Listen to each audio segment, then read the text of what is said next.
It's not to say that it's easy. It's Right. not easy. It's not easy. actually really freaking hard. Yeah. It is the hardest thing you will do, but it's also the rewarding thing. Look at the kids who are born rich, no meaning to their lives. It's a terrible place. Your real resume is just a cataloging of all your suffering, right? If I were to ask you to describe your real life to yourself, when you look back on your deathbed, you're going to go back and say, what are the interesting things I've done? And it's all going to be around the sacrifices that you made and the hard things that you did. Anything you're given doesn't matter. You have your 4 limbs, you have your brain, you have your head, you have your skin. That's all for granted. So you have to do hard things anyway to create your own meaning in life.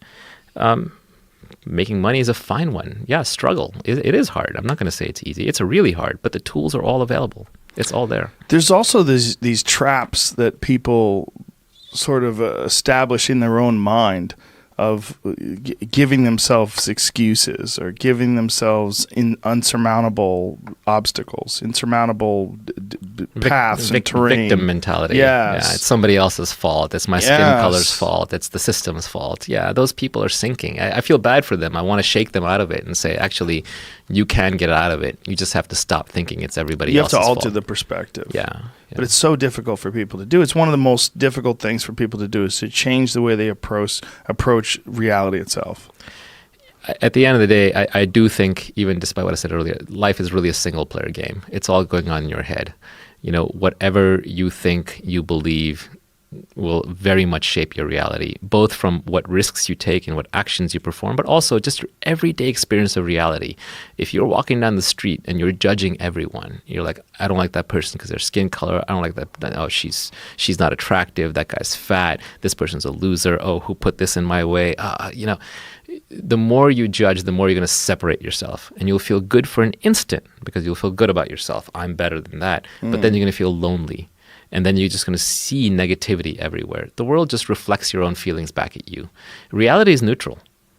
Reality has no judgments. To a tree, there's no concept of right or wrong or good or bad, right? You're born, you have a whole set of sensory experiences and stimulations and lights and colors and sounds, and then you die. Yeah. And how you choose to interpret that is up to you. You do have that choice. So this is what I meant, that happiness is a choice. If you believe it's a choice, then you can start working on it. And I can't tell you how to find it because it's your own conditionings that are making you unhappy. So you have to uncondition yourself. It's just like I can't fix your eating habits for you. I can give you some general guidelines, but you got to go through the hard habit forming of how to eat right. But you have to believe it's possible, and it is absolutely possible. I was miserable. I'm happy as a clam. And it's not just the money. I got there before the money. You got happy before the money? Mostly, yeah. How did you get happy before the money? I started getting older. I just realized life is short. I'm going to die. That's, again, trite, right? Trite. In many ways. Yeah, well, Confucius had a great saying that, every man has 2 lives. And the second starts when he realizes he has just one. Wow. And I read that, and it was one of those book-dropping lines. It's like mic drop. Confucius had a lot of mic drops. Confucius was a bad motherfucker. He was. That's a crazy one. That was a great one. Or another one is next time you get sick, because everybody gets sick every now and then. It's like a happy person wants 10,000 things. A sick person just wants one thing, right? So it's your unlimited desires that are clouding your peace, your happiness. Have desires. You're a biological creature that stands up and says, I can do something. I move, I resist, I live. But just be very careful of your desires. This is the oldest, most trite wisdom. Desire is suffering. That's what it means, right? Every desire you have is an access where you will suffer. So just don't focus on more than one desire at a time. The universe is rigged in such a way that if you just want one thing and you focus on that, you'll get it. But everything else, you got to let go.